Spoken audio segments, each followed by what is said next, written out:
Now, Dave Rothenberg, Al actually requested that you be part of this interview because he takes offense to how you always jump me. Al, I thought we were very good. What did I do? First of all, I'm looking on Yes right now, and boy, my forehead is a 5-head. I almost have. Well, what's mine? An 8-head? Yeah, I got the same. I got the same divots as Michael. You know what? I listen, and Dave, I was on with you with Ryan Rucco, right at the. I thought it was a lot of fun, and I've spoken nothing but the highest of compliments from that day on about you. No, it was good. Right. But honestly, I was never on with you, and it may have been the first time I ever met you. And the few times that I've listened to you when you're on Michael's show, it's like, wow, there's somebody other than Paul O'Neill and me that gets on with Michael. Makes fun of Michael. Yeah. Shows you how egoless I am that I allow it. Right, because it is the Michael K. show. Well, he could kick you off the show, I assume, all in right? reverence of Michael K. But you know what? You get guys who come and they sit in this seat, and it's all, anything you say, Michael, you're the greatest. We love you. You're unbelievable. And I love Michael, but I also have to call him on things that I disagree with, and that's how it goes. It's good. Do you have a question for Al other than being belligerent? No, I love you, Al. Though I'm a big fan of yours. And let me ask you about the Mets. 13-3. They've won 11 in a row. Obviously, you're surprised that they're 13-3 because the record is really unbelievable. But do you think that they can continue their way through this season as not that they're going to win 13 out of every 16 or whatever it's going to be, but do you realistically expect that the Mets are going to continue to be a very good baseball team this year? I do, Dave. Not at the pace that they're going, because they're going to end up winning 140 games, so that's not realistic. Right. But the reason why I think it's realistic, if you look at the teams that win, and I know it says ad nauseum, and I was a starting pitcher, but if you could get the starting pitching and certainly the dominance of what DeGrom showed last year and already early part of this season, in addition to Matt Harvey, Cologne just keeps doing what he's doing. It looks like Jonathan Neese is healthy. I don't know what they're going to do with Dylan G, but he's a heck of a good fifth starter. You think about what I thought the Mets thought of their bullpen was a strength coming out of spring training. I know that, Mejia's down and they're waiting for Parnell and the couple lefties, certainly Blevin's going down. There was a strength part of that. It was kind of their tenderloin. Now, it's a National League team, so I don't know if it's necessary that they have to bang out 4, 5, 6 runs a night, especially with that rotation.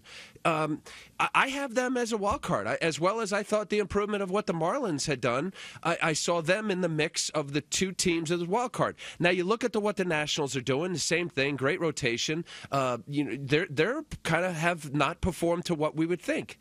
The Mets are going to be relevant in September, mostly because of their pitching, and we'll see how it plays. Now, let's ask you about the Yankees.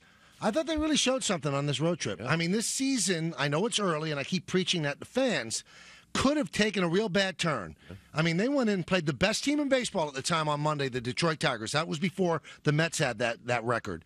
And they could have won all 4, and they won 3 out of 4. They got pretty good pitching, except for Adam Warren. And if you take out his first inning, he didn't pitch that badly either against the best lineup in baseball. And they went into Tampa Bay and did what they had to do. Yankees are in a pretty good spot right now. And this series, they take 2 out of 3. They've gotten through a real dicey part of their schedule in good shape. Yeah. You know what, Michael? I thought for sure, after Baltimore, and what were they, 3 and 6? 3 and 6. So then they go 6-1 in the last 7. That was a pretty big, certainly for a road trip, early in the season. Tampa Bay, you just never know. They have nice pitching, how that plays out. And as you describe it, going to Detroit, you talk about good pitching and an offense. The Yankees held, think of this, Miggy Cabrera and Victor Martinez to 2 for 23. Right. The middle of a potent offense. They had very good pitching. I did watch the games, and Adam Warren, you say take away the 1 inning.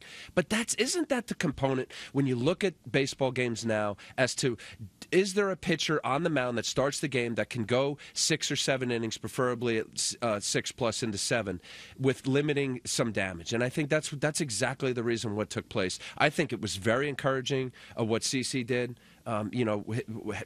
What 2 runs? Limiting it, very. They lost 2-1. Yeah, they lost 2-1, but a solid start, move in the right direction, and a complete game too. That's right. Went to 8 innings and 2 runs. So that was a good road trip. I think this is exciting. They're playing a good team. I think the Mets, if you look at it, not to downplay what they've done, but they have played some teams that, either A, the Nationals weren't on all cylinders with some injuries. The Phillies look like one of the worst. That's not fair. Those teams are on the schedule. No, I know that. If they lost to them, we'd be ripping them. No, that's fine. But what I'm saying is that this is a good test. The Yankees are playing good baseball, and the Mets are the best record in the game. This is going to be a good test for the Mets through this weekend.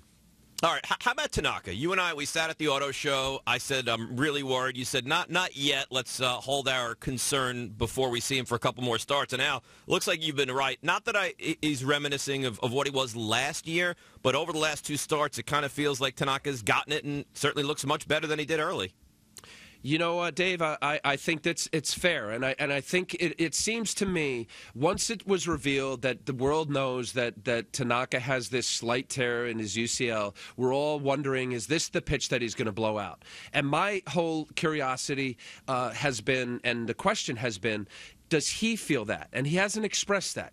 Because the reality is that as a Major League pitcher, you have to have the conviction and effort and the 100% aspect of every pitch. Because this pitch could mean the difference between a win or a loss. And isn't that what this is all about? These guys are getting paid a lot of money to make pitches to hopefully, ultimately win a baseball game. But I'll tell you, Dave, I mean, watching that last start, he had good life on his fastball. He touched some 93s. Yeah. Did he hit any 94s? He had a 90. I think he had a 94. I think his fastball, I think it topped out at 93.9. So I don't know where that is from last year, but when you're now talking above the Major League speed limit, which is a little over 91 miles an hour, and he was showing that with great movement, I think the action on his split finger is the pitch to watch, because last year, to me, it was unhittable, and how he will respond. And I think this is important. It was a cold day in Detroit, and how he's able to respond without the extra day's rest. And I think this is really important. I know it was important for me, especially as I got older. The 5-day rotation, you saw what happened with the Dodgers. They put a young kid, Bolsinger, Don Mattingly, in the Giants series just to give Greinke and McCarthy an extra day's rest. You're seeing that, and the first time I saw it, I was like, wow, we're not even 3 weeks into the season, the 3 starts, and they're already giving an extra day when there's not an off day and make it a 6-man rotation. We're going there, guys. I really think so. With the amount of the payroll and the money expense to starting pitching, they're giving extra days rest, and I think it's important. Now, Al and I will be doing the game on Yankees against the Mets. And I got to tell you, Al, I mean, I really have to tell you, I love this job. I'm living my dream. I was pumped up driving to work today. This series is really buzzing. I know the Rangers are playing the Penguins tonight, but this series it has a buzz to it. Do you feel it too? Yes. Yeah. Well, I mean, listen. I think when you have both teams in New York and everybody pledges their allegiance. Look, we know the fan bases, and it's awesome. I love the fact that this city is divided the way it is. It was Yankee Town for many years. You can drive it up for almost 20 years. I know that the Mets had a little run in '98 to 2000, and then there 2006 when they pushed the Cardinals. But for the most part, it's been Yankee. Right now, with the success of the Mets, as a result of that, this is really good for this Subway Series. It really is, because it gets both fan bases excited and it's meaningful. And I really think that. I think even though it's only April and it's a little bit weird having a Subway Series in April, I think it's good. But they'll have the second one in September. Now, before I let you go, I want to ask you, did you ever sign your retirement papers? Because we find out that Bernie Williams never did, and he's going to sign it tonight and throw out the first pitch, and we're going to have Bernie sitting in your chair in about 2 minutes. I know. Did you sign your retirement papers? Because O'Neill doesn't remember signing it. I know. Listen, I want Bernie to explain the retirement paper thing, but you have to sign that you're retired. You do? Yeah, you're not even going to be eligible for pension now. What are you doing? Bernie, you got to help us out. Bernie Williams, man. I remember Bernie when he was running around like a deer down there in Fort Lauderdale. Where was it? Making me do this. Fort Lauderdale, Oneonta, Bernie. You know what? No, I didn't sign retirement papers. So you and can it's come good. back tonight. But you know what? Bernie should, because they're retiring your number, right? Yes, this year. God. And I remember you when, Bernie. That's right. Fort Lauderdale with me running the sprint with you. I know. You used to run sprints and I was running with Bernie. So they were Bernie would run like 2 laps, and I would run 1 for his 2. So they're retiring Bernie's number 51. I was upset. I said this earlier this week. They gave Kevin Plawecki 22. That hurts me. Didn't they retire your number at the Mets? Really? You did a lot for the Mets. Yeah. 1-0 against the Reds. Yeah, did a lot. Woo! A lot.